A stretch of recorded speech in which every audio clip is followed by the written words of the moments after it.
Hello दोस्तों, welcome to fiction verse, जहां कहानियां सिर्फ सुनी नहीं जाती, महसूस की जाती हैं। आज हम लेकर आए हैं the Arabian nights, the 1000 nights and night, Alf Laila wa Laila, volume 1 का एपिसोड 28, नाई की अपने पहले भाई की कहानी। इस कहानी में आपको हंसी भी मिलेगी, दुख भी मिलेगा और जिंदगी के वो मोड़ दिखेंगे जहां इंसान की मोहब्बत, उसकी मासूमियत और दूसरों की चालाकियां आपस में टकराती हैं। यह सिर्फ एक साधारण दास्तान नहीं है, बल्कि एक ऐसा सफर है जो आपको उस दौर में ले जाएगा जहां हर किरदार की हर बात में छुपा होता है एक सबक। तो आइए, बिना वक्त गवाए डूबते हैं इस जादुई और रहस्यमयी दास्तान में, नाई की अपने पहले भाई की कहानी। तो सुनिए। ए अमीरुल मोमिनीन, जान लीजिए कि मेरा पहला भाई अल-बकबुक, जिसे लोग बकबकिया कहते थे, एक कुबड़ा था। उसने बगदाद में दर्जी का काम शुरू किया। वो अपने लिए एक दुकान किराए पर लेकर उसमें बैठता और कपड़े सिया करता। वो दुकान एक अमीर आदमी के मकान के नीचे थी और मकान के तले में एक आटा चक्की भी चलती थी। एक दिन की बात है, मेरा भाई अपनी दुकान में बैठा कपड़े सी रहा था। अचानक उसने ऊपर नजर उठाई तो देखा, उसके मकान मालिक के घर की बालकनी में एक हसीन औरत खड़ी थी। उसकी खूबसूरती ऐसी थी जैसे आसमान पर पूरा चांद निकल आया हो। वो राह चलते लोगों को देख रही थी। मेरे भाई ने जैसे ही उसे देखा, उसका दिल धड़क उठा। उसकी आंखें उसी पर टिक गईं और देखते देखते उसका दिल उसी पर आ गया। वो दिन भर उसकी तरफ देखता ही रह गया, कपड़े सीना भूल गया। शाम ढल गई लेकिन उसकी निगाहें बस उस हसीना पर जमी रहीं। अगले दिन फिर वही हाल। वो दुकान खोले बैठा था, कपड़े सिलने की कोशिश करता, लेकिन हर टांके के बाद उसकी नजर ऊपर चली जाती और हर बार वही रूप, वही हुस्न उसे दीवाना कर देता। तीसरे दिन तो कमाल हो गया। जब वो उसी तरह उसे देख रहा था तो उस औरत की भी नजर उस पर पड़ी। उसने महसूस कर लिया कि ये दर्जी उस पर आशिक हो चुका है और फिर उसने हल्की सी मुस्कान दी। एक खिलखिलाहट उसके चेहरे पर आई। मेरा भाई हैरान था, दिल की धड़कन तेज हो गई और वो भी हौले से मुस्कुरा दिया। उस औरत ने फिर पर्दे खींच दिए और गायब हो गई। लेकिन थोड़ी ही देर में उसकी दासी नीचे आई।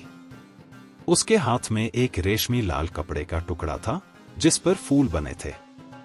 दासी ने मेरे भाई से कहा, मेरी मालकिन तुम्हें सलाम कहती हैं। वो चाहती हैं कि तुम अपने हुनर से इस कपड़े का एक खूबसूरत कुर्ता कमीज बना दो, लेकिन काम इतना नफासत से करना कि वो तुम्हारे हुनर की मिसाल बन जाए। भाई के चेहरे पर खुशी दौड़ गई। उसने आदाब बजाते हुए कहा, सुन लिया और मान लिया। हुक्म है तो उसी दिन काम पूरा कर दूंगा। उसने उसी वक्त बैठकर कपड़े को काटा और बड़ी लगन से एक शानदार कुर्ता सी दिया। अगली सुबह दासी फिर आई। इस बार उसके हाथ में पीले रंग का चमचमाता साटन था। वो बोली, मेरी मालकिन तुम्हें सलाम कहती हैं। उन्होंने रात भर नींद नहीं की। उनका दिल तुम्हारी याद में ही उलझा रहा। अब वो चाहती हैं कि तुम इस कपड़े से उनके लिए 2 जोड़ी पतलून सलवार सी दो, और वो भी आज ही। भाई ने झुककर जवाब दिया, हुक्म बजा लाया। मेरी तरफ से उन्हें बहुत बहुत सलाम कहना। मैं तो उनका गुलाम हूं, उनका हुक्म ही मेरा काम है। और फिर उसने मेहनत से सिलाई शुरू कर दी। थोड़ी ही देर में वही औरत फिर बालकनी पर आकर बैठ गई। कभी वो झुकाकर अपनी नजरें नीचे कर लेती, कभी हल्की मुस्कान दे देती। मेरा भाई तो जैसे आसमान पर उड़ रहा था। उसे यकीन हो चला था कि अब वो इस औरत का दिल जीत चुका है। जब तक उसने वो दोनों सलवारें पूरी नहीं कर ली, वो औरत बालकनी पर से हटी ही नहीं। जैसे ही काम पूरा हुआ, दासी आई, उसने कपड़े लिए और चली गई। रात को मेरा भाई बेचैनी से तड़पता रहा, करवटें बदलता रहा, उसकी आंखों में नींद नहीं आई। बस वही चेहरा, वही मुस्कान उसकी आंखों में घूमती रही। सुबह हुई तो वो फिर अपनी दुकान पर आ बैठा। तभी वो दासी आई और बोली, मेरे मालिक तुम्हें बुला रहे हैं। ये सुनते ही भाई का दिल कांप उठा। उसके चेहरे पर डर उतर आया। उसने सोचा, हे भगवान, कहीं उन्होंने मुझे देख तो नहीं लिया? कहीं कोई गलती तो नहीं हो गई? दासी ने उसकी हालत देखी तो मुस्कुराई और बोली, घबराओ मत, कोई बुरा नहीं होने वाला। तुम्हारे लिए तो सिर्फ भलाई है। मेरी मालकिन चाहती है कि तुम हमारे मालिक से भी मिल लो। यह सुनते ही मेरे भाई की जान में जान आई। उसका चेहरा खिल उठा। वो खुशी खुशी दासी के साथ चल पड़ा। जब वो मकान मालिक के सामने पहुंचा तो जमीन को चूमकर सलाम किया। मकान मालिक ने भी प्यार से सलाम का जवाब दिया और उसे एक बड़ा सा कपड़े का थान दिया। उसने कहा, मुझे इससे कुछ कमीजें बना दो और कोशिश करना कि काम बेहद उम्दा हो। मेरा भाई झुककर बोला, आपका हुक्म मेरे सर आंखों पर है। सुन लिया और मान लिया। तो यूं हुआ कि मेरा भाई तुरंत काम पर लग गया। उसने बिना कुछ खाए पिए सुबह से लेकर शाम तक लगातार काम किया, कपड़ा काटा, माप लिया, सिलाई की और रात के खाने तक उसने 20 कुर्ते तैयार कर दिए। घर का मालिक बहुत खुश हुआ और बोला, वाह दर्जी, तूने तो कमाल कर दिया। बताओ, इनका मेहनताना कितना लूंगा? मेरा भाई झुककर बोला, मालिक 20 दिरहम। यह सुनते ही उस आदमी ने अपनी दासी को पुकारा और कहा, जाओ 20 दिरहम लेकर आओ। दासी पैसे लाने ही वाली थी कि उसी वक्त उस औरत ने पर्दे के पीछे से इशारा किया, कुछ मत लेना। मेरा भाई उस इशारे को समझ गया। उसने मुस्कुराकर कहा, खुदा की कसम, मैं आपसे कोई मजदूरी नहीं लूंगा। उसने अपनी सिलाई की सुइयां और औजार समेटे और सीधा अपनी दुकान लौट आया। जबकि हालत ये थी कि उसके पास खाने के लिए 1 दिरहम भी नहीं था। लेकिन मोहब्बत का जुनून कुछ और ही होता है। उसने ठान लिया कि अब वो बस उन्हीं के लिए काम करेगा। 3 दिनों तक वो केवल थोड़ा सा सूखा रोटी का टुकड़ा खाता और थोड़ा पानी पीकर काम करता रहा। तीसरे दिन दासी फिर आई और बोली, दर्जी, काम कहां तक पहुंचा? भाई ने गहरी सांस लेकर जवाब दिया, सब पूरा हो गया है। वो सारी कमीजें लेकर सीधे उस अमीर आदमी के पास पहुंचा। आदमी फिर उसे मेहनताना देना चाहता था, लेकिन भाई ने सिर झुकाकर कहा, नहीं मालिक, मैं आपसे कुछ नहीं लूंगा।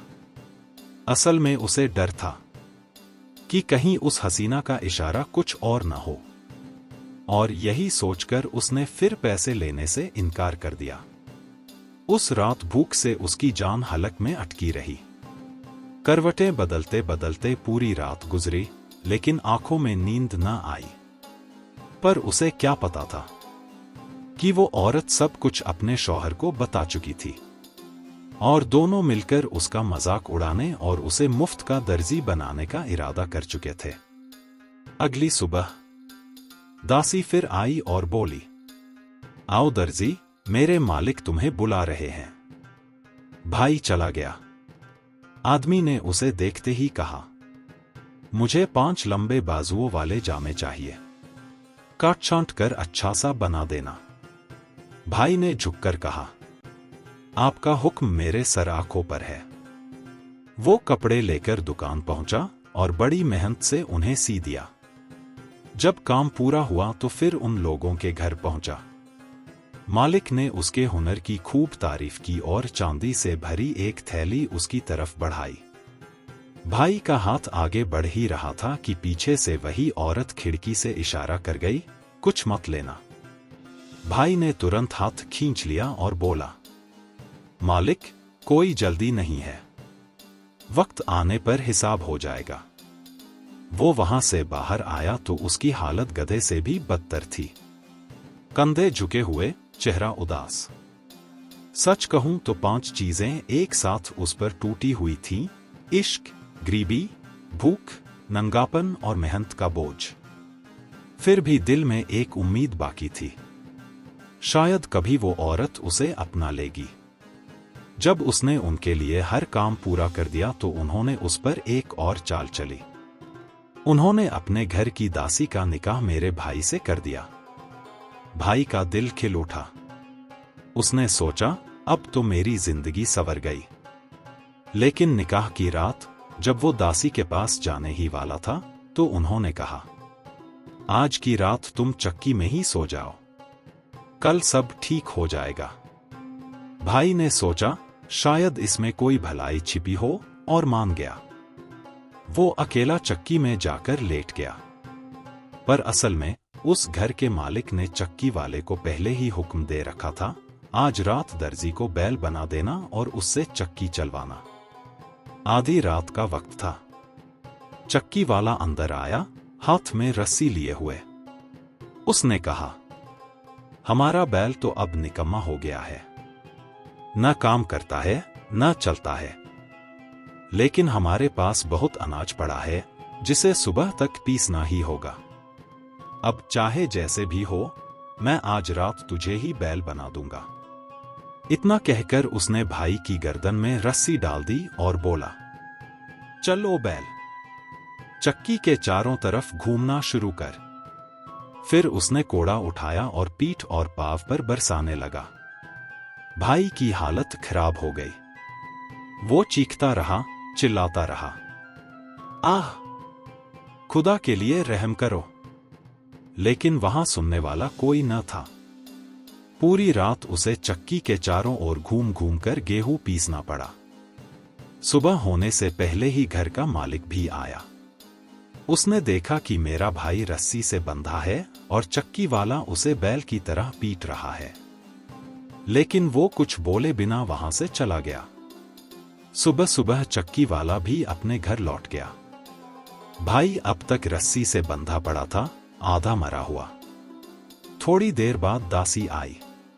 उसने रस्सी खोली और दुखी आवाज में बोली, हाय, मुझे और मेरी मालकिन को बहुत अफसोस है। जो तुम्हारे साथ हुआ उसे हमने भी दिल से सहा है। मेरा भाई इतना पिट चुका था, इतनी बार चक्की के चारों ओर घुमाया गया था कि उसके होंठ सूज गए थे, आवाज जैसे गले में अटक गई हो। वो बोलने की ताकत भी खो चुका था। बस थकान और मार ने उसकी जुबान छीन ली थी। किसी तरह वो घिसकता हुआ अपने कमरे तक पहुंचा। तभी वही मौलवी आया जिसने उसका निकाह पढ़वाया था। वो हंसते हुए बोला, अरे भाई, अल्लाह तुझे लंबी उम्र दे, निकाह मुबारक हो। तुम्हारा चेहरा तो बता रहा है कि रात भर बड़े मस्त रंगरलियां चली हैं। गले लगना, चूमना, सुहागरात की खुशियां। भाई का गुस्सा 7वें आसमान पर पहुंच गया। उसने कराहते हुए जवाब दिया, खुदा उस झूठे को चैन न दे। तू 1000 बार बीवी के धोखों का शिकार हो। अल्लाह की कसम, मैंने पूरी रात औरत के पास नहीं बिताई, बल्कि बैल की जगह चक्की के चारों ओर घूमता रहा और मार खाता रहा। मौलवी हैरान होकर बोला, क्या ऐसा हुआ? तो मुझे पूरा किस्सा सुना। भाई ने सब कुछ रो रो कर बयां किया। मौलवी ने सिर हिलाते हुए कहा, तेरा सितारा उसके सितारे से नहीं मिलता, लेकिन अगर तू चाहे तो मैं फिर से निकाह का करार बदल दूं। हां, मगर संभल कर रहना, कहीं औरतें तुझे कोई नया धोखा न दे दें। भाई ने थकी हुई आवाज में कहा, देखो, अगर कोई और उपाय है तो बताओ। मौलवी चला गया। भाई फिर अपनी दुकान पर आ बैठा। उसके पेट में भूख थी, आंखों में नींद की कमी थी और दिल में मोहब्बत का जुनून। वो बस इस आस में बैठा रहा कि शायद कोई कपड़ा लाए और मेहनत का काम मिल जाए। थोड़ी देर बाद वही दासी आई और बोली, मेरी मालकिन तुमसे बात करना चाहती हैं। भाई ने उसे हाथ से रोक दिया और थकी आवाज में कहा, जाओ लड़की, अब तुम्हारी मालकिन से मेरा कोई नाता नहीं रहा, अब और कोई रिश्ता नहीं। दासी ने जाकर अपनी मालकिन को सब बताया। तभी उस औरत ने खुद खिड़की से सिर बाहर निकाला। उसकी आंखों में आंसू थे। उसने रोते रोते कहा, क्यों मेरे महबूब, क्यों अब मेरे और तुम्हारे बीच कोई रिश्ता नहीं रहेगा? भाई ने कोई जवाब नहीं दिया। उसने फिर कसम खाकर कहा, खुदा की कसम, जो कुछ तेरे साथ चक्की में हुआ वो मेरी मर्जी से नहीं हुआ। मैं बेगुनाह हूं, उसका मुझसे कोई लेना देना नहीं था। भाई ने जब उसकी मासूमियत भरी आंखें देखीं, उसके आंसुओं में वो चेहरा नहाया हुआ देखा और उसकी मधुर आवाज सुनी तो उसका दिल फिर पिघल गया। उसकी सारी तकलीफें जैसे पल भर में मिट गईं। उसने उस औरत को सलाम किया और मुस्कुराकर बातें करने लगा। फिर दुकान पर बैठकर सिलाई करने लगा। शाम ढलते ही दासी फिर आई और बोली, मेरी मालकिन तुम्हें सलाम कहती हैं। आज उनके शौहर रात को अपने दोस्तों के घर पर रुकने वाले हैं। जब वो निकल जाएंगे तो तुम घर आ जाना। मेरी मालकिन ने कहा है कि रात भर उनके साथ मोहब्बत और खुशियों में डूबे रहना। पर सच्चाई ये थी कि उसके शौहर ने अपनी बीवी से पूछा था, हम दर्जी को तुझसे कैसे दूर करें? और उस औरत ने जवाब दिया था, उसे एक और चाल में फंसाना। मैं ऐसा तमाशा बनाऊंगी कि पूरे शहर में हंसी का पात्र बने। भाई को औरतों की इन चालों का क्या पता। उसे लगा अब किस्मत मुस्कुरा रही है। शाम ढली, अंधेरा हुआ और दासी उसे ले आई। जैसे ही वो अंदर पहुंचा, औरत ने मुस्कुराकर कहा, खुदा की कसम, मैं तो तुम्हें देखने के लिए तरस गई थी। भाई के दिल में जैसे बिजली सी कौंध गई। उसने बेसब्री से कहा, खुदा की कसम, मुझे तुरंत चूम लो, फिर और कुछ देना। लेकिन उसके ये शब्द पूरे भी नहीं हुए थे कि उसी वक्त पास वाले कमरे से उसका शौहर बाहर निकल आया। उसने भाई को पकड़ लिया और गरजकर बोला, खुदा की कसम, अब तुझे छोड़ूंगा नहीं। आज तुझे शहर के कोतवाल के हवाले करूंगा। वो तुझे ऐसी सजा देगा कि सबको सबक मिल जाएगा। भाई गिड़गिड़ाया, रोया, उसके पैरों में गिर पड़ा। मालिक, रहम कर दो। ये गलती आखिरी बार हुई है। मैं तेरे सामने झुकता हूं। लेकिन वो बेरहम न माना। उसे पकड़कर कोतवाल के पास ले गया। कोतवाल ने सख्त हुक्म दिया, इसे 100 कोड़े मारो। भाई की चीखें गूंज उठी। हर कोड़े पर उसका जिस्म तड़प उठता। फिर उसे ऊंट पर बिठाया गया और पूरे शहर में घुमाया गया। सिपाही ऊंची आवाज में ऐलान करते जाते, देखो, यही सजा है उस आदमी की जो शरीफ लोगों की औरतों के हरम में घुसने की कोशिश करता है। लोग हंसते, बच्चे पत्थर मारते। और जब ऊंट झटका खाकर रुका तो भाई नीचे गिर पड़ा। उसकी टांग टूट गई और वो हमेशा के लिए लंगड़ा हो गया। कोतवाल ने उसे शहर से बाहर निकाल दिया। बेचारा ठिकाना ढूंढे बिना भटकता रहा। जब मुझे उसकी खबर लगी तो मैं डर गया कि कहीं वो और मुसीबत में ना पड़ जाए। मैं तुरंत शहर से बाहर गया, उसे ढूंढा, वापस छुपाकर घर लाया और उसका इलाज कराया। धीरे धीरे वो संभला। आज भी वो मेरे घर में रह रहा है। ये सुनकर खलीफा जोर से हंस पड़ा और बोला, तूने बहुत अच्छा सुनाया, चुप रहने वाले, ऐ कम बोलने वाले। और फिर उसने मुझे इनाम देने का हुक्म दिया।